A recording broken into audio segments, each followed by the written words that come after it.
Welcome to Vyas IAS. This is the first lecture in the series of PT 365, and you all know that is released by Vision. And from past 2 years, we are making summaries of PT 365, and this year we have decided to make lecture series on it. Lecture series की ज़रूरत क्यों पड़ी? क्योंकि देखिए अभी ऐसा हो रहा है कि PT 365 में जितनी इन्फॉर्मेशन है उसकी और समरी नहीं बनाई जा सकती. That is sufficient at all.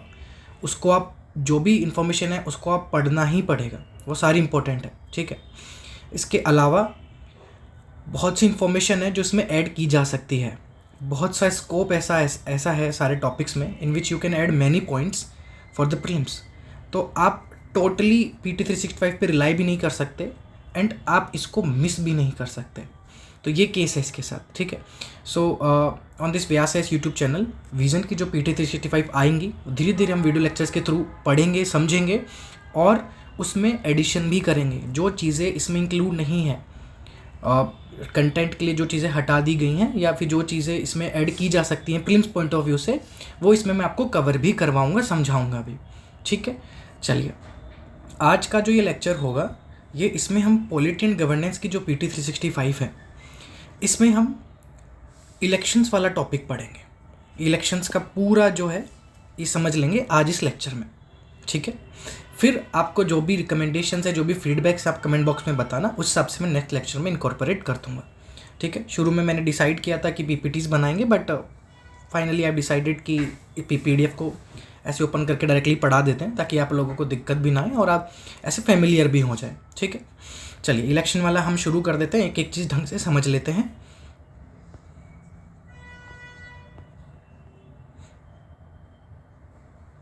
Yes. So election में पहला टॉपिक है आपका साइमल्टेनियस इलेक्शंस का. Yes, this is the first topic, one nation one election. ये टॉपिक बहुत साल से न्यूज़ में है. ठीक है. काफ़ी कुछ आप लोगों ने पढ़ा भी होगा. और एक चीज़ मैं आपको लोग को बता देना चाहता हूँ कि जो लोग भी पॉलिटी के PT 365 की वीडियो देख रहे हैं, ये इम्पॉर्टेंट है कि आप लोग लक्ष्मीकांत पढ़े हुए हो. एक बार आपको कम से कम वो बुक पढ़ लेनी चाहिए अगर आप नहीं पढ़े हो तो, ताकि और अच्छी अंडरस्टैंडिंग आप लोगों की हो, क्योंकि इसमें स्टैटिक आपका बिल्डअप हो चुका होगा. ठीक है. तो एक बार लक्ष्मीकांत जरूर पढ़ लेना अगर आपने नहीं पढ़ी है तो. अब वन नेशन वन इलेक्शन की बात है. ठीक है. काफ़ी टाइम से न्यूज़ में चल रही थी. So constitutional amendment bill 129th amendment bill आया अभी, जिसको हम कहते हैं one nation one election bill. ये इंट्रोड्यूस किया गया लोकसभा में और इसको रिव्यू किया जाएगा जॉइंट पार्लियामेंट्री कमेटी के द्वारा. तो अभी लोकसभा में जस्ट इंट्रोड्यूस ही हुआ है और इस पर डिबेट्स वगैरह छिड़ गई हैं. क्या है ये बिल? सबसे तो वन नेशन वन इलेक्शन के बारे में मैं पहले बता देता हूँ आपको. देखिए, इसको कहते हैं साइमल्टेनियस इलेक्शन भी कहते हैं. ठीक है.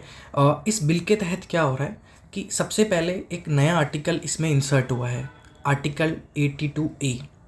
आर्टिकल 82 आर्टिकल जो है इसमें इंसर्ट हुआ है और इसमें ये बताया गया है, इसमें प्रोविज़न ये है कि इलेक्शन कमीशन अब लोकसभा और स्टेट लेजिस्लेटिव असेंबलीज़ के इलेक्शन साइमल्टेनियसली करवाएगा. Election commission will conduct general election for Lok Sabha and all state legislative assembly simultaneously. ठीक है. इसमें लोकल लेवल के इलेक्शन शामिल नहीं है. इसमें लोकल लेवल पे इलेक्शन नहीं होंगे. म्यूनसिपलिटी या पंचायत के इलेक्शन वो इसमें इंक्लूड नहीं है. उनका टेन्योर अपना चलता रहेगा. ठीक है.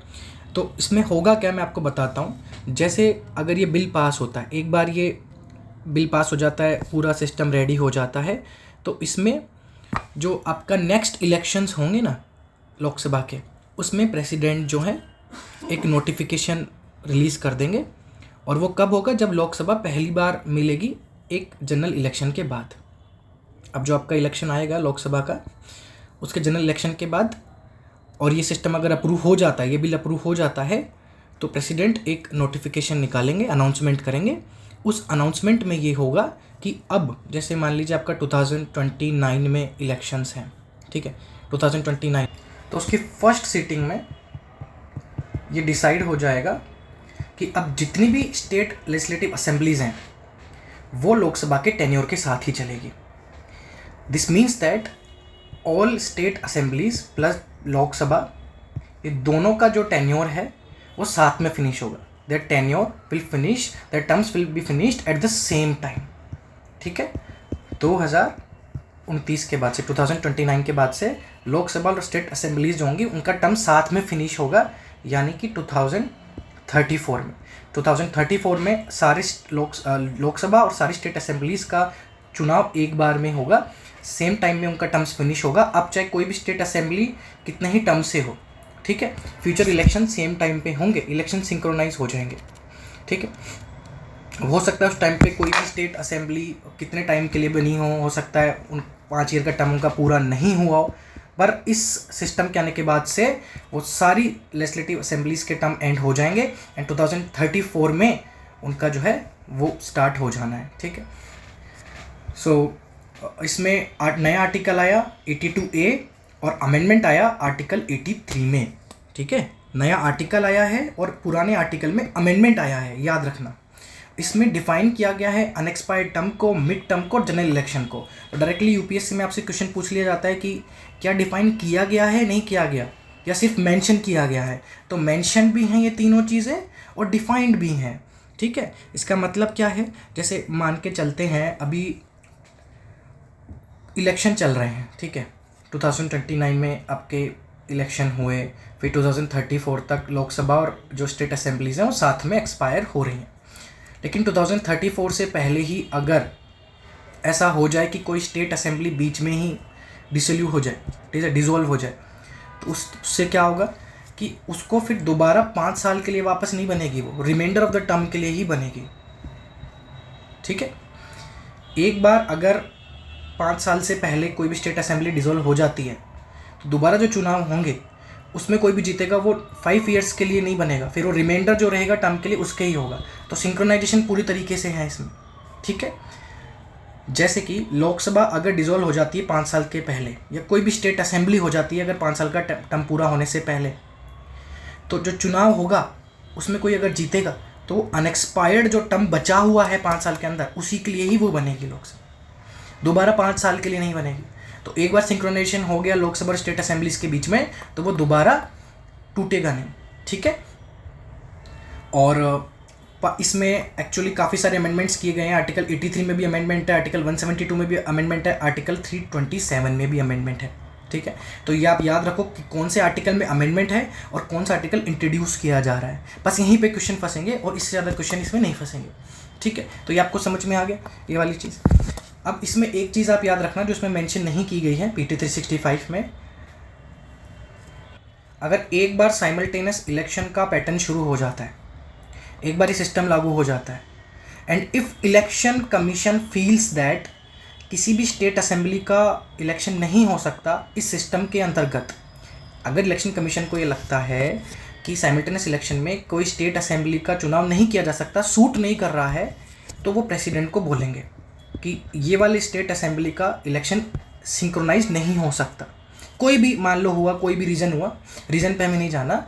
तो इलेक्शन क्या प्रोसीजर है ये याद रखना कि बिल में क्या दिया गया है कि इलेक्शन कमीशन जो है वो सीधे किसको बोलेगा, प्रेसिडेंट को, ठीक है। प्रेसिडेंट फिर उस रिकमेंडेशन पे एक ऑर्डर इशू करेंगे कि बाद में करा लो इस स्टेट असेंबली का इलेक्शन, अभी मत करो, कोई बात नहीं। लेकिन अगर बाद में भी अगर इनका होता है स्टेट असेंबली का तो एंड तो ये तभी होंगी जब लोकसभा एंड होंगी, क्योंकि एक बार सिंक्रोनाइज हो गया तो सारे स्टेट्स का लोकसभा के साथ ही सिंक्रोनाइज होगा। अब चाहे चुनाव किसी का अगर बाद में भी हो तो भी, अगर किसी का इलेक्शन साथ में नहीं हो रहा, 1 साल बाद या कुछ टाइम बाद भी हो रहा है तो भी एंड तो साथ में ही होगा। ये समझ में आ गया ना। तो ये पूरा जो है साइमल्टेनियस इलेक्शन का मुद्दा है, ठीक है। 1 नेशन 1 इलेक्शन जिसको साइमल्टेनियस इलेक्शन भी कहते हैं, इसका मतलब है कि लोकसभा और स्टेट असेंबलीज के इलेक्शन साथ में होंगे, ठीक है। इसका मतलब ये नहीं है कि पूरी वोटिंग एक दिन पे होगी, it does not mean that कि voting has to be done on a single day. इसका मतलब ये है कि इलेक्शन साथ में होंगे, वोटिंग डेज में चल सकती हैं, शिफ्ट्स में हो सकती हैं, ठीक है। और साइमल्टेनियस इलेक्शन पहले भी हुए हैं, ऐसा नहीं है कि पहले नहीं हुआ, ये पॉइंट ज़रूर याद रखना। यहाँ पे क्वेश्चन बनेगा कितनी बार हुआ है और हुआ है भी कि नहीं है, तो हुआ है, बिल्कुल हुआ है, और ये तब हुआ है जो मेंशन किया गया है। 1951 से 1952 वाले में किया है, 1957, 1962, 1967, 4 बार हुआ है साइमल्टेनियस इलेक्शन, ठीक है। फिर ये साइकिल डिसरप्ट हो गई थी, साइकिल बन गई थी फिर डिसरप्ट हो गई थी। क्यों डिसरप्ट हो गई थी इंपॉर्टेंट नहीं है, बट 4 बार ही हुआ है, क्योंकि डिलिमिटेशन कमीशन पे भी आपसे देख लो कई बार पूछ लिया जाता है कि कितनी बार हुआ है डिलिमिटेशन, तो वैसे भी ये पूछ सकते हैं। ये 4 बॉडीज़ है जिन्होंने रिकमेंड की थी साइमल्टेनियस इलेक्शन, इनके पूछने के चांसेस बहुत कम है। आप नहीं भी पढ़ेंगे तो कोई दिक्कत नहीं है, नीति आयोग का वर्किंग पेपर आप बस आप याद रख लीजिए कि इन्होंने रिकमेंड किया था कि होना चाहिए। रिकमेंडेशंस जो हैं वो बेसिकली मेंस में आती है, आपकी प्रीलिम्स में मुश्किल ही पूछी जाएंगी। ठीक है। अच्छा, एक चीज़ और जो मैं आप लोगों को यहाँ पे बता देना चाहता हूँ जो इसमें कवर्ड नहीं है, कि क्वेश्चन ये भी आ सकता है कि वन नेशन वन इलेक्शन क्या किसी और कंट्री में कवर्ड है या इंडिया का यूनिक सिस्टम है या इंडिया का इनोवेशन है। नहीं, बाहर भी हैं, बहुत सारी कंट्रीज़ में। और जैसे कुछ मैं 4 आपको मेजर कंट्रीज़ बता दे रहा हूँ जो आपको पता होनी चाहिए कि इनमें है कि नहीं है। यूएस हो गया, स्वीडन हो गया, बेल्जियम हो गया, जर्मनी हो गया और साउथ अफ्रीका। इनके अलावा भी बहुत कंट्रीज़ हैं, 10 से ज़्यादा कंट्रीज़ हैं जिनमें ये चल रहा है। लेकिन जो मेजर कंट्रीज़ है मैंने आपको बता दी हैं, United states, Sweden, Belgium, Germany, south Africa. इसके अलावा भी फिलीपींस है, बोलीविया है, ब्राज़ील है, कोलंबिया में है। ठीक है। और बहुत सारी कंट्रीज़ ऐसी हैं जहाँ पे ये फॉलो होता है। कोस्टा रिका हो गया। लेकिन आपको ये 5 कंट्रीज़ मेजर याद रखनी है और बाकी कंट्रीज़ में प्रेसिडेंशियल फॉर्म ऑफ इलेक्शन भी है ना, तो ये भी याद रखना है। ठीक है। चलिए, स्टेट इलेक्शन कमीशन की बात कर लेते हैं। न्यूज़ में क्यों था? क्योंकि कैग की रिपोर्ट थी। कैग की रिपोर्ट ये थी कि ओवरऑल जो स्टेट इलेक्शन कमीशन है उनका डिसएम्पावरमेंट अगर हुआ है तो उस वजह से लोकल गवर्नमेंट के इलेक्शन भी डिले हो गए हैं। ठीक है। अभी कंटेक्स्ट आप याद नहीं रखेंगे तो भी चलेगा, कोई ज़रूरी नहीं है, लेकिन स्टेट इलेक्शन कमीशन के बारे में पता होना चाहिए। ये तो लक्ष्मीकांत में साफ साफ मेंशन भी है, कोई भी पॉलिटिक की बुक हो, आपकी नोट्स हो, उसमें इसके उनके बारे में दिया गया है। तो जस्ट इसके थ्रू आपका कोई रिवीजन हो जाएगा स्टेट इलेक्शन कमीशन का।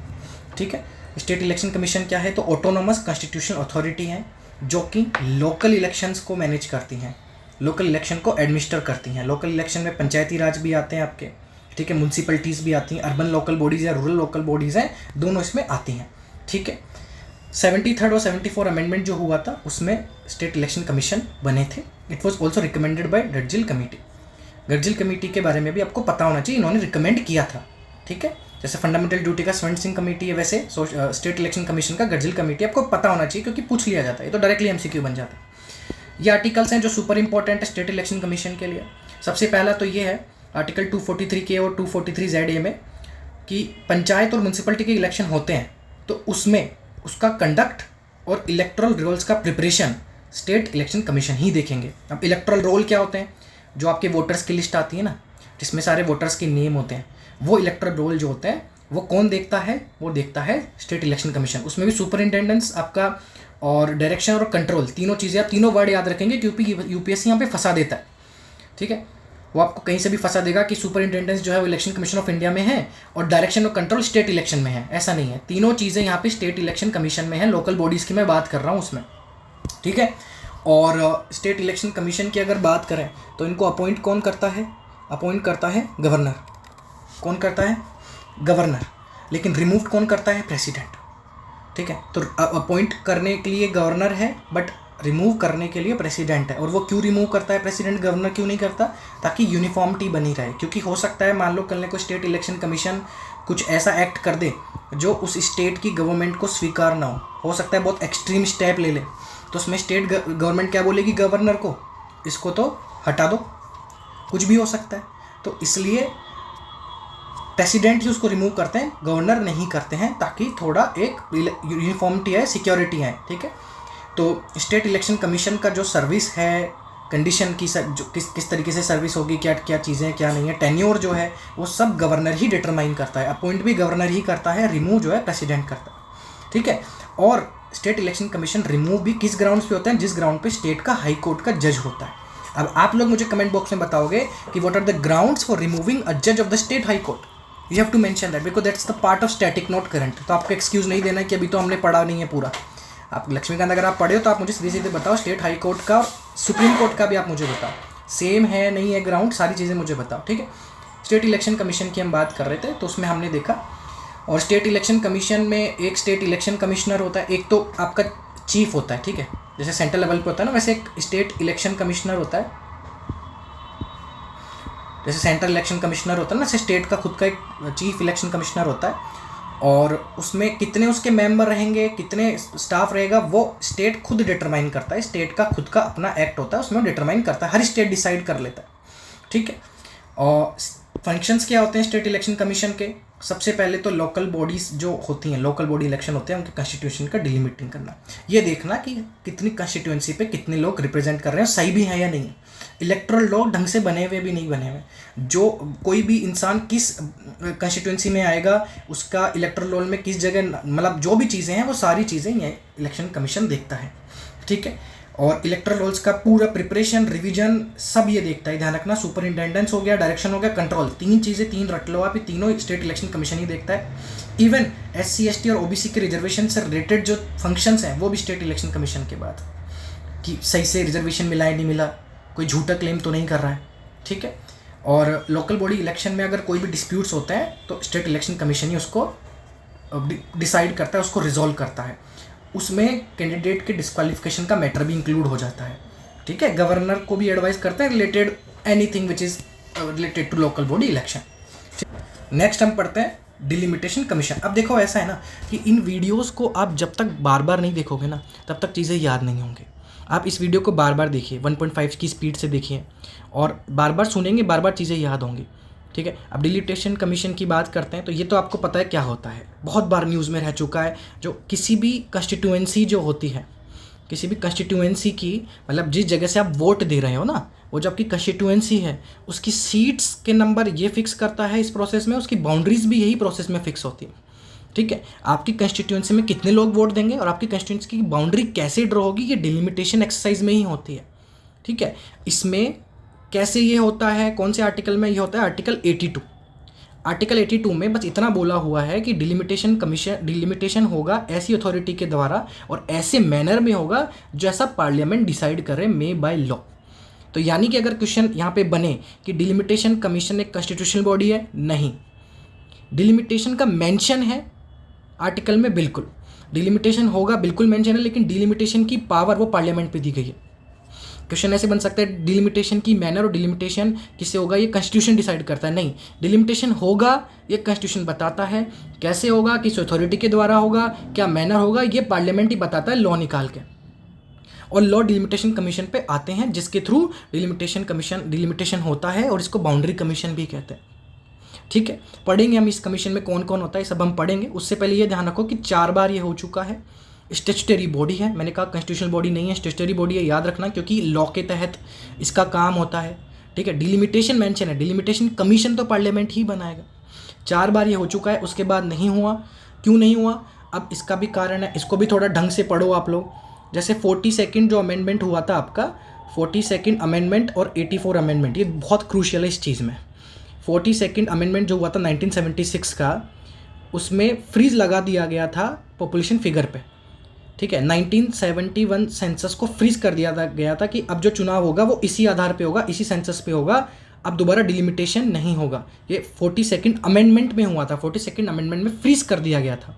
क्या फ्रीज कर दिया गया था कि दोबारा नहीं होगा डिलिमिटेशन, सेंसस के जो भी सीट्स अभी फिक्स हो चुकी हैं वो हो गई। सीट्स पे एक लगाम लगा दी थी कि अब जितनी सीट्स 1971 सेंसस के आधार पे बन गई वो बन गई, अब दोबारा ये सीट्स चेंज नहीं होंगी, ठीक है।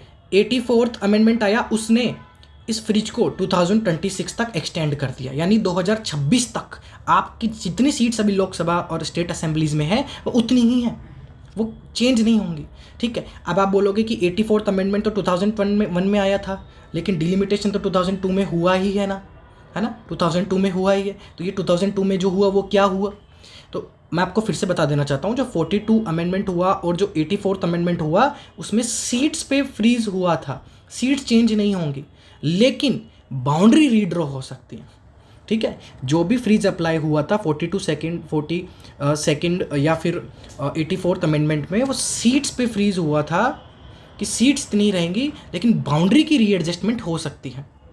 अगर पॉपुलेशन, देखो पॉपुलेशन तो बढ़ेगी, डेफिनेटली बढ़ेगी, तो एक कंस्टिट्यूएंसी में कितने लोग आ रहे हैं वो ओवरऑल तो बढ़ते ही रहेंगे ना साल भर में, तो इलेक्टोरल रोल तो अपडेट हो गई, तो बाउंड्री भी एडजस्ट की जा सकती है कि अभी इस कंस्टिट्यूएंसी की इतनी बाउंड्री थी, अब उसको बढ़ा दो, उसमें इतने लोग आ रहे हैं, वो चल जाएगा, लेकिन सीट तो वो एक ही रहेगी। उस सीट के अंदर तुम बाउंड्री बढ़ा दो, लोग कम कर दो, ज़्यादा कर दो, वो चलेगा।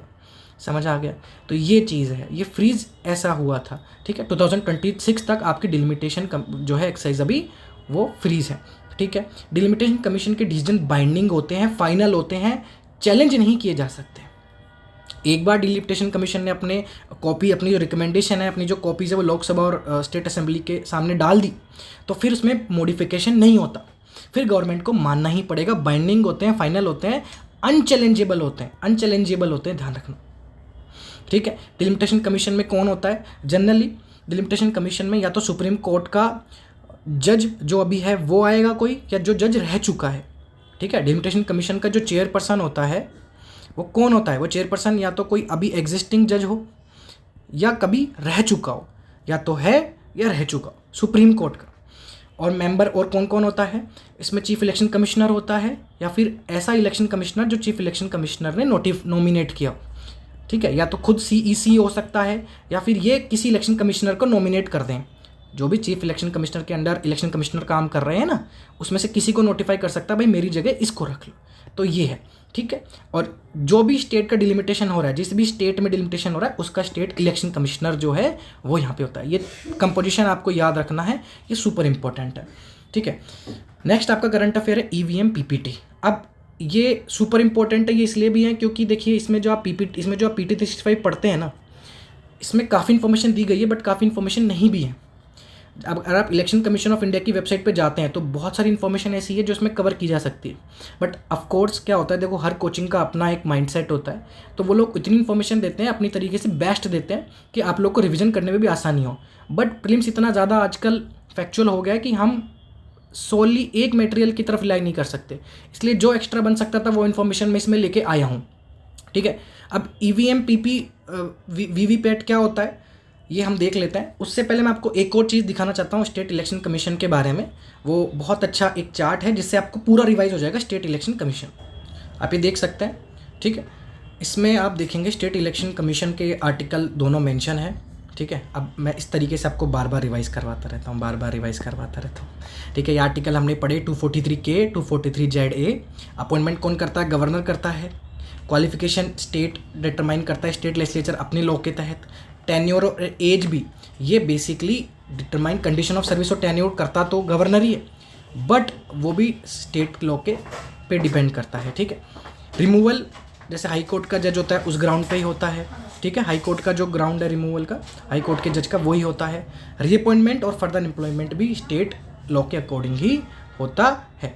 बाकी किस तरीके से कितना काम होगा, क्या और भी चीज़ें जो होती हैं स्टेट लॉ ही डिटरमाइन करता है, ठीक है। सैलरी वगैरह भी स्टेट गवर्नमेंट जैसा कि मैंने कहा डिटरमाइन करती है, ठीक है।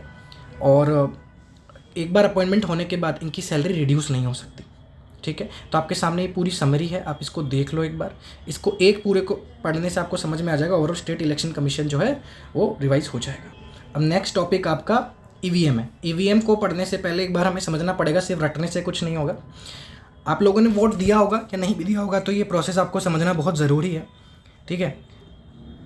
ये है बैलेट यूनिट, ठीक है। ये होती है बैलेट यूनिट। इसमें आप बटन दबाते हैं, वोट देते हैं, ठीक है। इसको BU बोलते हैं शॉर्ट में, ठीक है। इसमें आप वोट देते हैं किसी भी कैंडिडेट को, यहाँ से पर्ची निकल जाती है, यहाँ से पर्ची निकलती है VVPAT से। तो VVPAT क्या है, इसको वेरीफाई कर देता है कि आपने जिसको वोट दिया है उसी को ही वोट गया है ना, ठीक है। फिर जो आपका प्रिसाइडिंग ऑफिसर होता है, जो भी ऑफिसर वहाँ पे अपॉइंट होता है इन सब चीज़ों को मैनेज करने के लिए, उसके पास CU होता है और VSDU होता है, कंट्रोलिंग यूनिट भी होती है। वो यहाँ से चेक कर लेता है, ठीक है। उसको पता नहीं चलता है बेसिकली जो भी चीज़ें हैं, बट उसको ये सिस्टम सही से काम कर रहा है नहीं कर रहा है ये समझ में आ जाता है। समझ में आ गया EVM किस तरीके से काम करता है। अब EVM के बारे में थोड़ा पढ़ लेते हैं। कंटेक्स्ट यहाँ पे कोई काम का नहीं है आपका, ठीक है।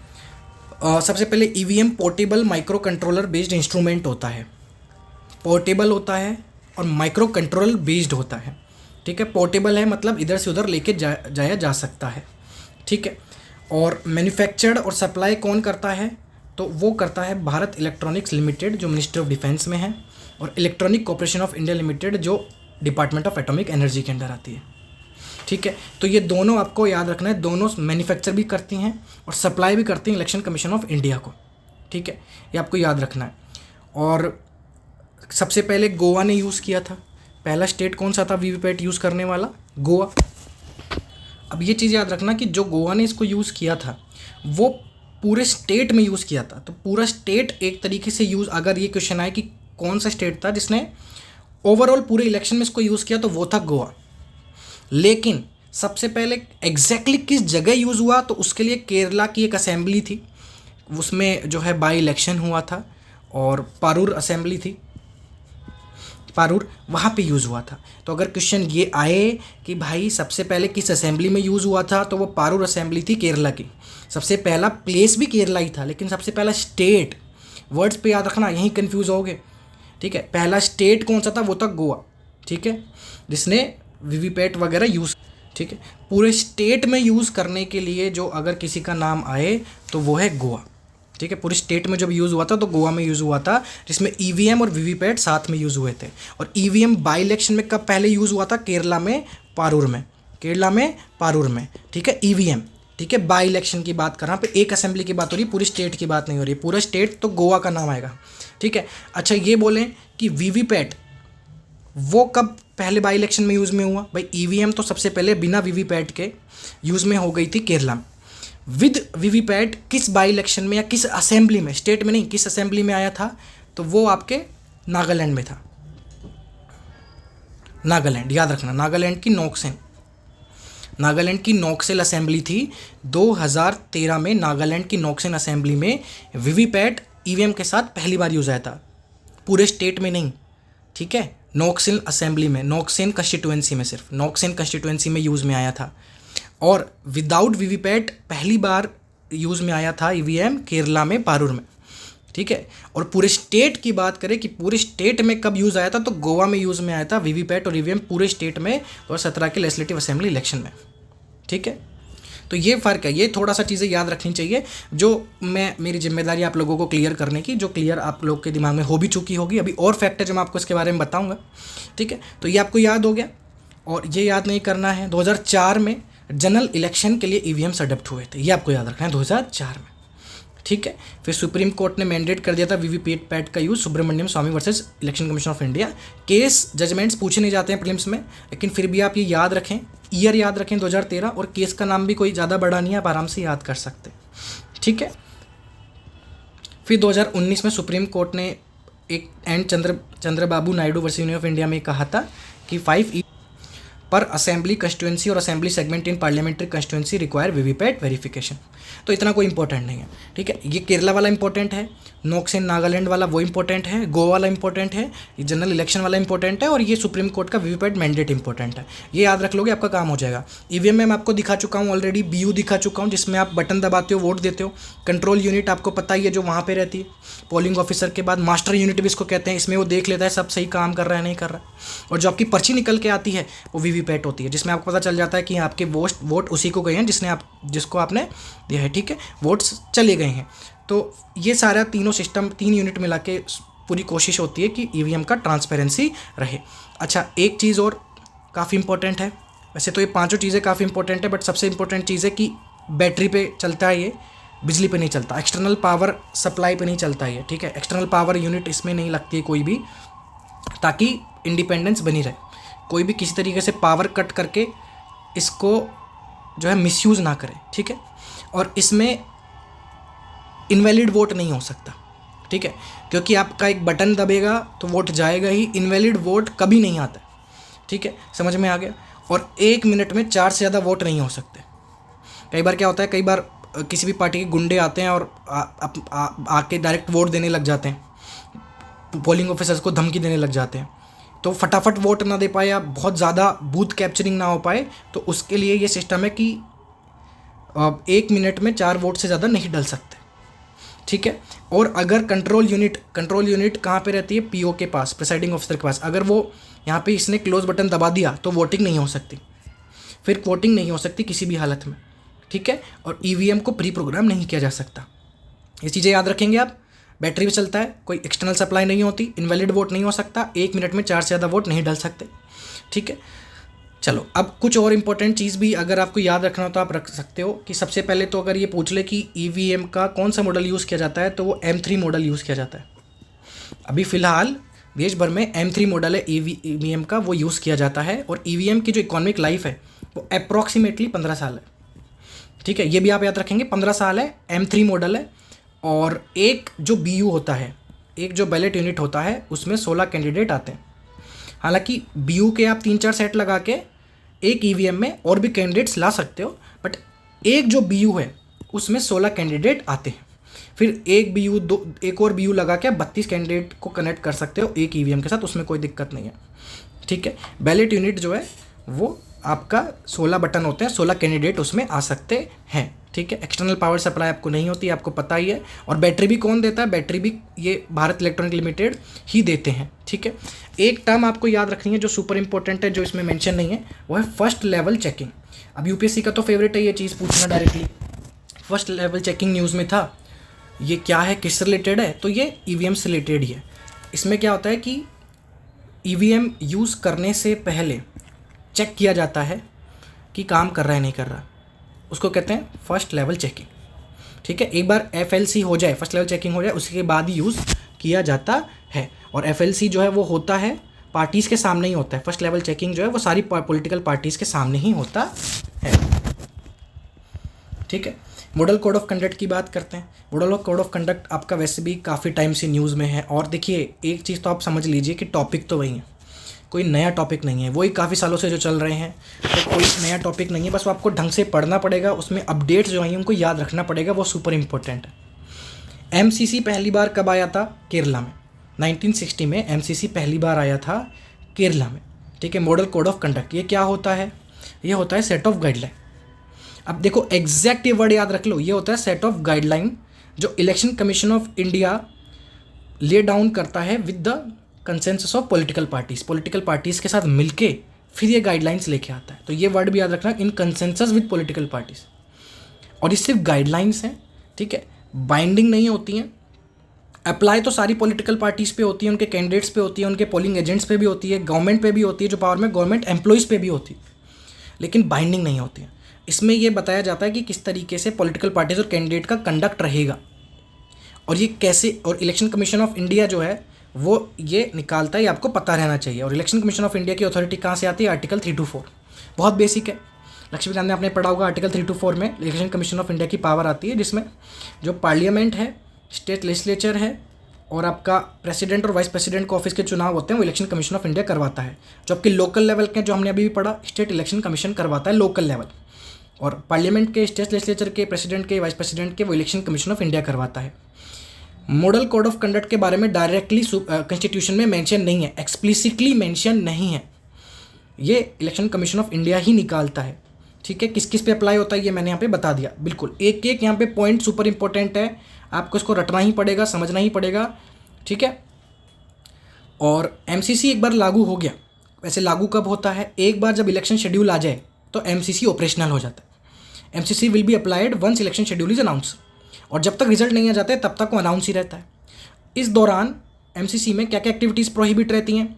सबसे पहले तो कोई भी नई पॉलिसी, कोई नई प्रोजेक्ट, नया स्कीम नहीं आ सकता जो डायरेक्टली वोटिंग बिहेवियर को इन्फ्लुएंस करता हो।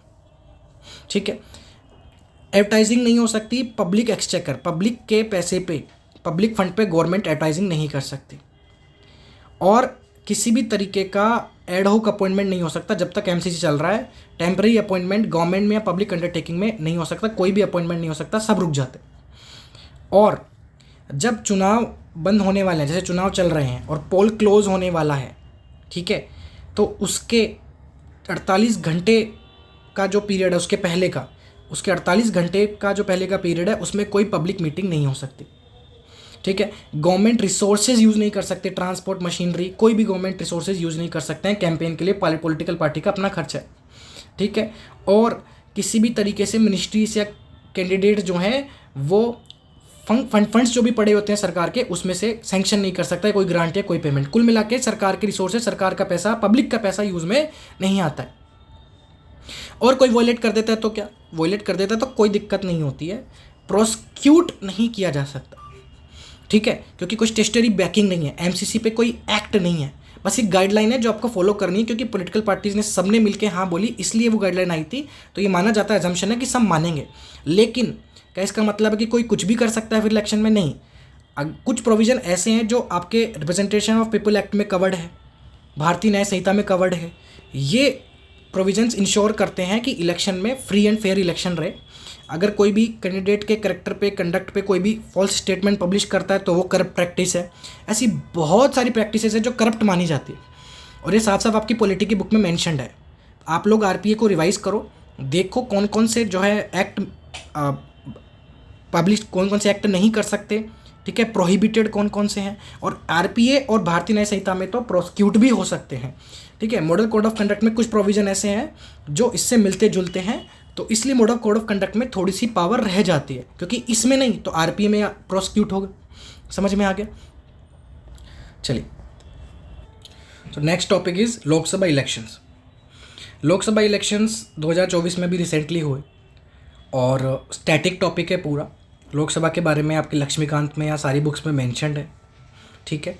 आपको पता है कि लोकसभा का system of election territorial representation पे होता है। हर कंस्टिट्यूएंसी का अपना एक जोग्राफिकल एरिया होता है। हर कंस्टिट्यूएंसी से एक पर्सन चुनाव लड़ता है जो कि फिर मेंबर ऑफ लोकसभा बन जाता है, और हर कंस्टिट्यूएंसी से एक रिप्रेजेंटेटिव जो है फाइनली जीतता है और वो इलेक्ट किया जाता है। इसलिए इसको बोलते हैं सिंगल मेंबर कंस्टिट्यूएंसी भी बोलते हैं, ठीक है। और जिसको मेजॉरिटी ऑफ वोट्स मिलेंगे वो जीत जाएगा, ठीक है। नॉर्मल टर्म 5 साल का है, हालांकि इससे पहले भी ये डिज़ोल्व हो सकता है। 5 साल के बाद तो ऑटोमेटिकली हो ही जाएगा। 5 साल से पहले भी अगर डिज़ोल्व करना है तो प्रेसिडेंट कर सकता है।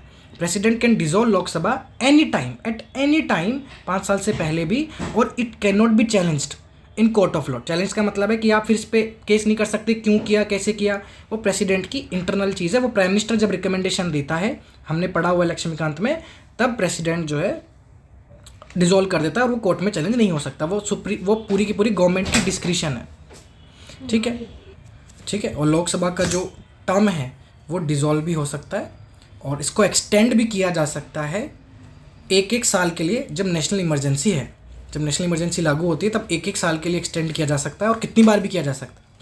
मतलब 1-1 साल करके आप कितनी बार भी कर सकते हो, एनी लेंथ ऑफ टाइम, ठीक है। और जब अगर इमरजेंसी हट जाए तब उसके बाद 6 महीने से ज़्यादा ये एक्सटेंशन नहीं हो सकता, तब चुनाव करवाने ही पड़ेंगे, ठीक है। और इलेक्शन से रिलेटेड प्रोविज़न कौन कौन से हैं? आपके आर्टिकल 324 से 329 में इलेक्शन से रिलेटेड प्रोविज़न है, ठीक है। नाउ नेक्स्ट हमारा जो टॉपिक है वो है article 329B। Recently election commission of India ने इस आर्टिकल को इन्वोक किया है सुप्रीम कोर्ट के सामने, ठीक है। ये आर्टिकल क्या है क्या नहीं है ये हम पढ़ लेते हैं। 329B में ये साफ साफ कहा गया है कि पार्लियामेंट का इलेक्शन है या स्टेट लेजिस्लेचर का कोई इलेक्शन है, इसको क्वेश्चन नहीं किया जा सकता। इस पर कोई भी किसी भी तरह का केस नहीं किया जा सकता सुप्रीम कोर्ट में, कोई भी केस फाइल नहीं किया जा सकता, बस एक तरीके के अलावा, वो है पिटीशन के अलावा। पिटीशन के अलावा किसी भी तरीके से इस इलेक्शन को क्वेश्चन नहीं किया जा सकता। एक पिटीशन फाइल करनी पड़ेगी, तभी जाके आप क्वेश्चन कर सकते हो, और वो पिटीशन जो है किस तरीके से होगी, कैसे होगी, ये लेजिस्लेचर बता देगा। जो स्टेट का लेजिस्लेचर है वो बता देता है कि अब जो चुनाव में कोई भी अगर कुछ भी होता है तो उसका पिटीशन किस तरीके से होगा, और ये सुप्रीम कोर्ट के केस में भी डायरेक्टली मेंशन है, ठीक है, कि एक बार अगर इलेक्शन प्रोसेस चल गया, एक बार नोटिफाई हो गया, तो कोर्ट भी इंटरवीन नहीं करेगा, कोर्ट भी सू मोटो केस नहीं ले सकता है। फिर कोई पिटीशन ही फाइल होगी, तब जांच होगी, तब जाके प्रोसेस होगा। सुप्रीम कोर्ट भी सामने से कोई भी स्टेप नहीं ले सकता, ठीक है। और आरपीए में भी, आरपीए का सेक्शन 80 में भी साफ ये चीज़ें बोली हुई हैं। और अगर इलेक्शन पिटीशन फाइल की जाती है तो इलेक्शन पिटीशन फाइल की जाएगी स्टेट के हाई कोर्ट, और स्टेट के हाई कोर्ट में इलेक्शन पिटीशन फाइल होने के बाद उसकी appeal supreme court of India में जा सकती है, ठीक है। इलेक्शन पिटीशन एक बार स्टेट के हाई कोर्ट में फाइल हो गया, उसकी appeal supreme court of India में जा सकती है, यानी स्टेट हाई कोर्ट के पास इसका ओरिजिनल जुडिक्शन है। एक होता है ओरिजिनल जुडिक्शन और एक होता है एक्सक्लूसिव। ओरिजिनल पता है ना आपको कि डायरेक्टली उस कोर्ट में जाएगी, हालांकि उसके बाद अपील की जा सकती है। बट एक्सक्लूसिव जुडिक्शन क्या होता है कि एक्सक्लूसिव जुडिक्शन में किस उसी कोर्ट के पास जाएगी, उसकी अपील नहीं होती है। तो इस केस में हाई कोर्ट के पास ओरिजिनल जुडिक्शन है, एक्सक्लूसिव जुडिक्शन नहीं है, क्योंकि इसकी अपील सुप्रीम कोर्ट में की जा सकती है, ठीक है। और इलेक्शन पिटीशन कोई भी फाइल कर सकता, कोई भी कैंडिडेट, कोई भी इलेक्टर यानी वोट देने वाला या जिसको वोट दिया जा रहा है, दोनों फाइल कर सकते हैं। अब यहाँ भी इंपॉर्टेंट पॉइंट है कि ध्यान रखना, इलेक्शन पिटीशन चुनाव लड़ने वाला भी और जो वोट दे रहा है वोटर भी फाइल कर सकता है, ठीक है। पिटीशन फाइल करनी पड़ती है। इलेक्टोरल का मतलब पता है ना आपको, इलेक्टर का मतलब क्या होता है, जो वोट देगा, तो वो भी यहाँ पे पिटीशन फाइल कर सकता है। नेक्स्ट आर्टिकल हमारा इसमें भी काफ़ी मैं आपको कुछ वैल्यू एडिशन करवाऊंगा, इसमें भी बहुत सारी चीज़ें ऐसी हैं जो ऐड करनी है इसमें, ठीक है। सबसे पहले नॉमिनेशन की बात कर लेते हैं। इलेक्शन में नॉमिनेशन कैसे होता है, जैसे मान लो किसी को चुनाव में खड़ा होना है, ठीक है। If someone wants to fight elections, how it will be done, तो इसके थ्रू जो नॉमिनेशन होता है वो प्रपोजर के थ्रू होता है। मतलब अगर कोई भी कैंडिडेट अपना नाम नॉमिनेट कर रहा है चुनाव लड़ने के लिए, और वो अगर रिकॉग्नाइज्ड पॉलिटिकल पार्टी से हैं, तो उसका एक प्रपोजर होगा। अब रिकॉग्नाइज्ड पॉलिटिकल पार्टी क्या होती है, अनरिकॉग्नाइज्ड क्या होती है, पहले ये समझ लेते हैं, फिर समझते हैं प्रपोजर क्या होता है। देखो, एक होता है रजिस्ट्रेशन, आप रजिस्ट्रेशन करवा सकते हो, कोई भी पॉलिटिकल पार्टी का रजिस्ट्रेशन करवा सकते हो, ठीक है। रजिस्ट्रेशन के लिए एक पूरा फॉर्म होता है, पूरा प्रोसीजर होता है, वो 30 डेज़ के अंदर सेक्शन 29A के अंदर पूरा रजिस्ट्रेशन होता है। और जब कोई पॉलिटिकल पार्टी बनती है तो 30 दिन के अंदर वो अपनी एप्लीकेशन इलेक्शन कमीशन को सबमिट कर सकती है, वो पूरा फॉर्मेशन हो जाता है, तो उसका रजिस्ट्रेशन तो हो गया। एक होता है प्रोसेस रिकॉग्निशन, ठीक है। रिकॉग्निशन क्या होता है, रिकॉग्निशन के लिए अलग एलिजिबिलिटी है। रिकॉग्निशन में ये रजिस्ट्रेशन के कम्प्लीटली अलग है। इसमें एक परसेंटेज होती है, उतने वोट्स आपको मिलने चाहिए। अगर उतने वोट्स आपको मिल जाते हैं लोकसभा में या स्टेट लेजिस्लेटिव असेंबली में, तो आपको एक पॉलिटिकल पार्टी के रूप में रिकॉग्नाइज कर लिया जाता है, ठीक है। रिकॉग्नाइज कर लिया जाता है। रजिस्टर तो आप कर सकते हो, रिकॉग्नाइज होने के लिए आपको कुछ मिनिमम नंबर ऑफ वोट्स है वो मिलने चाहिए। और इससे फ़ायदा क्या होता है, इससे आपको खुद के आप पार्टी का सिंबल भी बना सकते हो। ऐसे आपको election commission of India symbol देगा अगर आप रिकॉग्नाइज नहीं हो तो, बट अगर रिकॉग्नाइज्ड हो तो आप खुद का सिंबल भी बना सकते हो, ठीक है। आपको जो जैसे सरकार के जो खुद के टेलीविज़न चैनल होते हैं, जैसे डीडी हो गया, डीडी दूरदर्शन वाला, उसमें आपको पूरा टाइम मिलेगा जब आप ब्रॉडकास्ट कर सकते हो, ठीक है। इलेक्टोरल रोल्स का एक्सेस आपको मिलेगा, ठीक है। इलेक्टोरल रोल्स का एक्सेस मिल जाता है। तो रिकॉग्नाइज होने का ये फ़ायदा है। अगर कोई कैंडिडेट रिकॉग्नाइज पार्टी से चुनाव लड़ रहा है तो उसका एक प्रपोजर होना चाहिए। प्रपोजर क्या होता है, प्रपोजर का मतलब है जो उस कैंडिडेट को सपोर्ट कर रहा है, एक प्रपोजर। और वो प्रपोजर इलेक्शन जो भी जो भी वोटर्स हैं उनमें से ही होता है, ठीक है। जैसे मैं अगर चुनाव लड़ रहा हूँ तो मैं जितने भी वोटर्स हैं उनमें से किसी एक बंदे को ले आऊँगा, कह दूँगा मेरा प्रपोजर बन जाओ, बस कुछ साइन वगैरह करने होते हैं, वो बात है। मतलब एक तरीके से उसको प्रपोज करना कि हाँ ये कैंडिडेट है, जेन्युइन कैंडिडेट है, ठीक है। रिकॉग्नाइज हैं तो एक प्रपोजर लगता है, इंडिपेंडेंट कैंडिडेट है तो 10 प्रपोजर, और अनरिकॉग्नाइज पार्टी से हैं तो 10 प्रपोजर, ठीक है। रिकॉग्नाइज्ड है तो 1 प्रपोजर, बाकी इंडिपेंडेंट है या अनरिकॉग्नाइज पार्टी से हैं तो 10 प्रपोजर इसमें लगते हैं।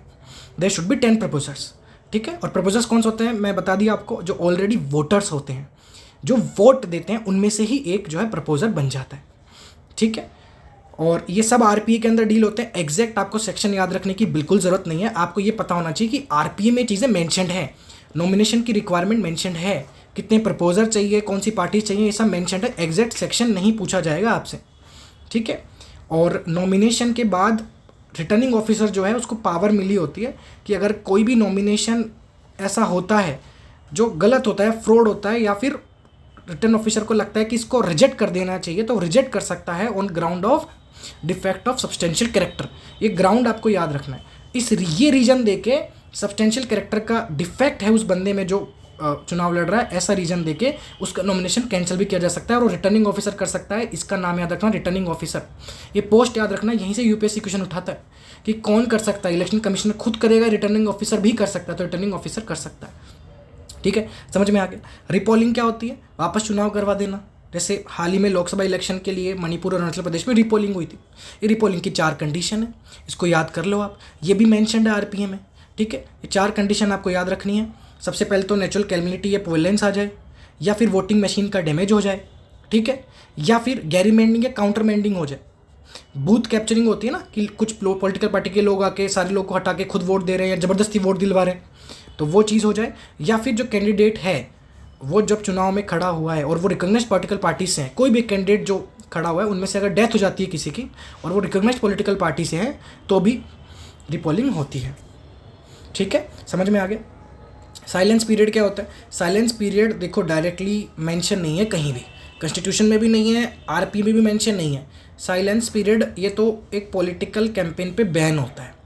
जब वोटिंग डे होता है ना, उसके 48 घंटे पहले ये लागू हो जाता है, ठीक है। 48 घंटे पहले लागू हो जाता है, 48 घंटे तक ये चलता है, जब तक पोलिंग एंड होती है। उसमें पॉलिटिकल कैंपेन नहीं हो सकता किसी भी तरीके का, ठीक है, मतलब टेलीविज़न पे या बाकी कोई भी जगह पे एग्जिट पोल्स वगैरह भी कंडक्ट आप नहीं कर सकते प्रिंट मीडियम से, डिजिटल मीडियम से, और ओपिनियन पोल नहीं कर सकते हैं। ओपिनियन पोल, एग्जिट पोल, ये सब जो है बैन होते हैं 48 घंटे, जो लागू होते हैं वोटिंग होने के 48 घंटे पहले। साइलेंस पीरियड इसको कहते हैं। कोई बहुत ज़्यादा इंपॉर्टेंट नहीं है, आपको बस टर्म याद रहेगी और बहुत ईजी टर्म है, याद भी हो सकती है, ऐसा नहीं है कि बहुत टफ है। ठीक है, अब बात आती है, दूसरा टॉपिक हमारा यह है कि एक कैंडिडेट कितनी कंस्टिट्यूंसी से खड़ा हो। तो देखो 1996 तक कोई लिमिट नहीं थी, एक कैंडिडेट कितनी भी कंस्टिट्यूंसी से खड़ा हो सकता है, कितनी भी कंस्टिट्यूंसी से he can fight elections. But 1996 के बाद आरपीए में नया अमेंडमेंट आया, उसके बाद ये लागू कर दिया गया कि एक candidate can contest from 2 seats maximum, 2 seats maximum, और जीतने के बाद भी after winning he can hold only 1 seat, दूसरी सीट कोई छोड़नी पड़ेगी। ठीक है, 2 सीट से लड़ सकता है, 1 सीट उसको रखनी पड़ेगी, दूसरी छोड़नी पड़ेगी, और दूसरा छोड़ देता है तो उसमें बाई इलेक्शन हो जाएगा, बाई इलेक्शन उसमें हो जाता है, जो दूसरी सीट है उसमें दोबारा चुनाव हो जाते हैं। ठीक है, अब होम वोटिंग, होम वोटिंग का टॉपिक है। होम वोटिंग भी बहुत ईजी है, बहुत आसान है इसको समझना। देखो होम वोटिंग क्या होती है, घर में फैसिलिटी देना वोट करने की। किस किस को मिलती है ये, जो फिजिकली डिसेबल्ड कैंडिडेट्स होते हैं, पर्सन विद डिसेबल्ड जो होते हैं, जिनको 40% बेंचमार्क डिसेबिलिटी मीट हो जाती है, उनको ये मिलता है। ठीक है, सीनियर सिटीजन्स जो 85 ईयर्स के अबोव है उनको मिलता है। ये 2 बेनिफिशियरी आप याद रखो। ठीक है, वैसे तो ये और भी होते हैं, members of armed forces, police force, ठीक है, या फिर जो गवर्नमेंट ऑफ इंडिया के अंदर एम्प्लॉयड हैं वो। ठीक है, और अब गवर्नमेंट ऑफ इंडिया के अंदर भी जो पर्सन एम्प्लॉयड है और वो पोस्ट ऐसी है जो बाहर वो काम कर रहा हो, जैसे आईएफएस हो गए आपके। ठीक है, और पुलिस फोर्स का मेंबर है जो बाहर काम कर रहा है स्टेट के, तो वो उसको उसके घर पे भेज सकते हैं वोट देने के लिए। जैसे मान लो कोई राजस्थान का इंडिविजुअल है, वो पुलिस फोर्स में है, ठीक है, और वो पुलिस फोर्स है एमपी की पुलिस फोर्स में। ठीक है, अब तो वो चुनाव देगा तो राजस्थान से ही दे सकता है, तो वो क्या करेगा, उसको राजस्थान से ही उसको वो होम वोटिंग का ऑप्शन मिल जाएगा। ठीक है, और आर्मी एक्ट 1950 में फोर्स का कोई भी जो आर्म फोर्स का मेंबर है उसको ही मिला हुआ है। ठीक है, तो आर्म फोर्सेस भी आपको याद रखना है। तो ये दोनों तो बेनिफिशियरी हो ही गई होम वोटिंग फैसिलिटी पे। इसके अलावा भी ये भी हैं। ठीक है, सर्विस वोटिंग में ये सर्विस वोटर भी इसको कहते हैं, और होम वोटिंग का फैसिलिटी भी मिल जाती है, तो इनको कहते हैं सर्विस वोटर।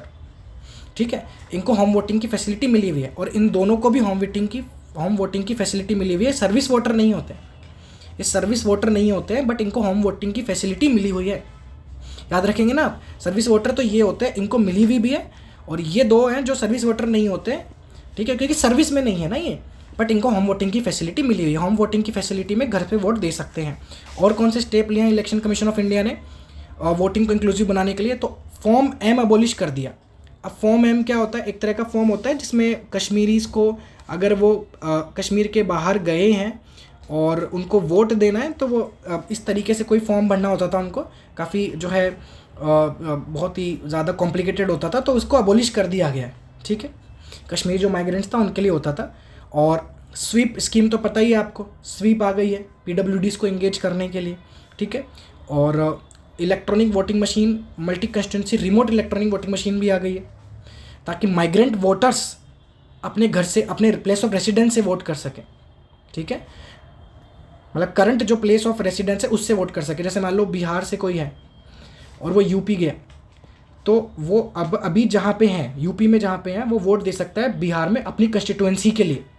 यूपी में वो रह रहा है, ओरिजिनली वो है बिहार का, तो वो यहाँ पे यूपी में उसको सुविधा मिल जाएगी multi constituency remote electronic voting machine के थ्रू, कि वो बिहार का जो उसका वो अपना कंस्टिट्यूएंसी में जिससे वो रजिस्टर्ड है एज अ वोटर, उसके लिए वोट दे सकता है।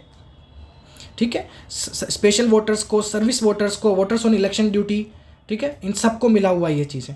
और ये चीज़ भी याद रखना, प्रिवेंटिव डिटेंशन के अंदर कोई इंडिविजुअल अगर प्रिवेंटिव डिटेंशन के अंदर ट्रायल में है, जेल में बंद है, और वो वोटर है, तो वो भी इनको भी मिल जाता है। ठीक है, पोस्टल बैलेट की यहाँ पे बात हो रही है, पोस्टल बैलेट्स की यहाँ पे बात हो रही है। ठीक है, वोट जो है वो पोस्ट के थ्रू सेंड किए जाते हैं। और पोस्टल बैलेट किसको मिल जाता है, वही जैसे मैंने कहा service voters, special voters, voters on election duty. Special voters मतलब आपके पर्सन विद डिसेबिलिटी वाले, वही जो सेम कॉन्सेप्ट है। तो आपके पोस्टल बैलेट हो गया, होम वोटिंग होगी, वो सेम कॉन्सेप्ट है इसमें। मतलब आप घर से पोस्ट भेज के और वोट डाल सकते हो, ठीक है। पोस्टल बैलेट के थ्रू ही घर से वोटिंग हो सकती है। समझ में आ गया? चलिए नेक्स्ट पढ़ लेते हैं। फॉर्म 17(6) क्या होता है? फॉर्म 17(6) क्या होता है? ये इलेक्शन रूल्स के अंदर, कंडक्ट ऑफ इलेक्शन रूल्स 1961 के अंदर आता है, ठीक है। अब ये एक तो ये याद रखना आप कि ये कौन से रूल्स है, नाम याद रखना। दूसरा, ये डील करता है, दो पार्ट है इसके, पहला पार्ट और दूसरा पार्ट, ऐसे कोई जरूरी नहीं है, आप अलग अलग याद रखो, ओवरऑल याद रख लो कि किससे डील करता है। सबसे पहले तो कौन कौन से एलिजिबल वोटर्स हैं, पूरा उनका रजिस्टर, जो वोटर्स ने अपना वोट नहीं दिया गया और वो वोटर्स जिनको वोट नहीं अलाउ नहीं किया गया वोट देना। एक तो जिन्होंने खुद से वोट नहीं दिया और जिनको अलाउ नहीं किया गया वोट देने के लिए। और दूसरा जो होता है उसमें होता है नेम ऑफ द कैंडिडेट और वोट, टोटल वोट कितने मिले। मतलब फॉर्म 76 आपका मोस्ट कॉमन फॉर्म है, जिसमें पूरी डिटेल है चुनाव लड़ने वालों की और जिसने वोट दिया, ठीक है। और इलेक्शन कमीशन ऑफ इंडिया ने ये बोला है सुप्रीम कोर्ट को कि रूल्स ये साफ साफ कहते हैं कि इस फॉर्म का जो डेटा है वो पोलिंग ऑफिशियल्स के अलावा किसी भी एंटिटी के साथ वो शेयर नहीं कर सकते। तो ये भी आपको याद रखना कि रूल्स ये साफ साफ कहता है कि किसी भी पॉलिटिकल पार्टी, किसी भी इंडिविजुअल को शेयर नहीं किया जाएगा अपार्ट फ्रॉम पोलिंग ऑफिशियल्स, ठीक है। चलिए लास्ट टॉपिक है हमारा, इससे आपका इलेक्शन वाला कंप्लीट हो जाएगा। और ऐसे टोटल 6 सेक्शन है। पहला सेक्शन आपका हो गया है अप्रोक्स 1 घंटे से भी कम में हो गया है, तो 6 घंटे में आपका जो है आराम से, टोटल 9 सेक्शन है, सॉरी, तो 9 सेक्शन आपका आराम से 7 to 8 आवर्स में कंप्लीट हो जाएगा। 7 to 8 आवर्स में आपकी पूरी पॉलिटी कंप्लीट हो जाएगी, ठीक है। ब्रेल लैंग्वेज की यहाँ पे बात हो रही है, ब्रेल साइन की बात हो रही है, और ये काफ़ी इंपॉर्टेंट है क्योंकि इस पर क्वेश्चन काफ़ी टाइम से देखने को नहीं मिला, जबकि न्यूज़ में हर बार रहती। तो इसमें जो डिटेल है उसके अलावा मैं डिटेल कुछ बता देता हूँ जो सुपर इंपॉर्टेंट है, जो इंडियन एक्सप्रेस और द हिंदू न्यूज़पेपर में कई बार आई हुई है, ठीक है। और कंटेक्स्ट क्या है कि डिपार्टमेंट ऑफ पुडुचेरी उन्होंने ब्राइल लैंग्वेज अभी प्रोवाइड की है इंग्लिश और तमिल में ईवीएम्स में, ठीक है। कोई भी वोट दे रहा है अगर और ब्लाइंड वोटर है, विजुअल इम्पेयर्ड है, तो वो ईवीएम के थ्रू वोट दे सकता है पुडुचेरी में। इस तरह का उन्होंने पूरा प्रोविज़न रखा, ठीक है। इसमें क्या होता है, विजुअल इम्पेयर्ड और ब्लाइंड वोटर्स को इनेबल किया जाता है कि वो आराम से वोटिंग प्रोसेस में भाग ले सकते हैं, ठीक है। और अगर वो ये चाहते हैं कि मैं किसी कंपेनियन को साथ में भी लेके आऊँ तो वो भी लेके आ सकते हैं, वो भी अलाउड है। तो याद रखना अलाउड है। डायरेक्टली स्टेटमेंट पूछा जा सकता है कि क्या विजुअल इम्पेयर्ड है, ब्लाइंड वोटर्स को अलाउड है कंपेनियन साथ में लाना? बिल्कुल अलाउड है, ठीक है। अब कुछ बहुत इंपॉर्टेंट चीज़ें जिन पे क्वेश्चन बनेगा। क्वेश्चन आप बहुत से लोग कंप्लेन भी करते हैं कि पीटी शिक्षक से क्वेश्चन आते हैं क्या। देखो टॉपिक आपको मिल जाएंगे जिनसे क्वेश्चन पूछा जा सकता है, पर कंप्लीट इन्फॉर्मेशन तो आपको अपने एंड पे रिसर्च करनी पड़ेगी। और जिन लोगों के पास टाइम नहीं है, जिन लोगों को लगता है कि और कोई बेहतर अच्छे तरीके से पढ़ा सकता है, तो इसलिए मैं लेक्चर्स लेके आया हूँ ताकि आपको आपका टाइम बचे, ठीक है। अब ब्राइल की बात करते हैं। ब्राइल एक लैंग्वेज नहीं है सबसे पहले तो, ठीक है, एक लैंग्वेज नहीं है। ब्राइल एक लैंग्वेज नहीं है, ये एक कोड है। सबसे पहला स्टेटमेंट ये होगा क्वेश्चन में कि क्या ये लैंग्वेज है? नहीं, ये एक कोड है जिसमें रैंडम डॉट्स को, सिंबल्स को मर्ज करके कुछ एक पूरा कोड बनाते हैं, ठीक है। और इसमें लेटर्स भी होते हैं, मतलब लेटर्स भी आराम से बन जाते हैं, नंबर्स भी बन जाते हैं, ठीक है। पंक्चुएशन मार्क्स भी होते हैं, ये ध्यान रखना। ये भी सवाल पूछा जा सकता है कि पंक्चुएशन नहीं होते क्या? बिल्कुल होते हैं। लेटर्स होते हैं, नंबर्स होते हैं, पंक्चुएशन भी होते हैं, पूरे के पूरे वर्ड्स होते हैं। और ये लैंग्वेज नहीं है तब भी कोड ही है, तब भी ब्रेल एक कोड ही है, ठीक है। और किसी भी स्क्रिप्ट की तरह ये लिखी जा सकती है, पेपर में भी लिखी जा सकती है, ठीक है, आराम से लिखी जा सकती है, प्रिंट भी करी जा सकती है। और एक पूरा ब्रेल राइटर भी आता है, इसका एक पूरा इंस्ट्रूमेंट भी आता है अलग से। अब एक और सवाल, क्या इंडिया ने कभी खुद की है? वैसे तो खैर की है, देखो जो पुडुचेरी में ये हो ही रहा है ना अपनी अपनी इंडियन लैंग्वेजेस में, बट पहले कब हुई थी? तो 1950s में इंडिया ने भारतीय ब्रेल स्क्रिप्ट जो है, भारतीय ब्रेल स्क्रिप्ट डेवलप की थी और बहुत सारी लैंग्वेजेस को मिला के एक स्क्रिप्ट तैयार की थी, ठीक है। तो इतना कोई इंपॉर्टेंट है नहीं, बट ये आपको याद रखना है कि 1950s में ही हो गई थी। सवाल घूम के आ सकता है कि 2000 के बाद से ही इंडियन गवर्नमेंट ने स्टार्ट किया, नहीं, पहले भी थी और रिसेंटली पुडुचेरी ने भी की, वोटिंग में भी यूज़ में आ रही है, ठीक है। लैंग्वेज नहीं है, एक कोड है। इस कोड में लेटर्स भी है, नंबर्स भी है, पंक्चुएशन भी है, वर्ड्स भी हैं, लिखा भी जा सकता है, प्रिंट भी किया जा सकता है, ठीक है। समझ में आ गया? तो ये था पूरा ब्रेल से रिलेटेड आपका कॉन्सेप्ट। अब इसके अलावा कोई ऐसी इन्फॉर्मेशन है जो इंपॉर्टेंट है इन टॉपिक्स रिलेटेड, तो वो मैं कमेंट बॉक्स में पोस्ट कर दूंगा। तो कमेंट बॉक्स आप चेक करते रहिएगा, और जो मैंने लेक्चर के बीच में जो क्वेश्चन पूछे हैं उनके आंसर भी आपको कमेंट बॉक्स में देने हैं। इस लेक्चर में आपको कोई और इंप्रूवमेंट चाहिए, अगर आपको लगता है कोई आपके फीडबैक है, सजेशन है कि वो और चीज़ें मुझे इनकॉर्पोरेट करनी चाहिए और डिटेल में करना चाहिए, तो आप मुझे बता देना, मैं उस हिसाब से नेक्स्ट लेक्चर बना दूंगा। Thank you so much from the team of Vyas IAS।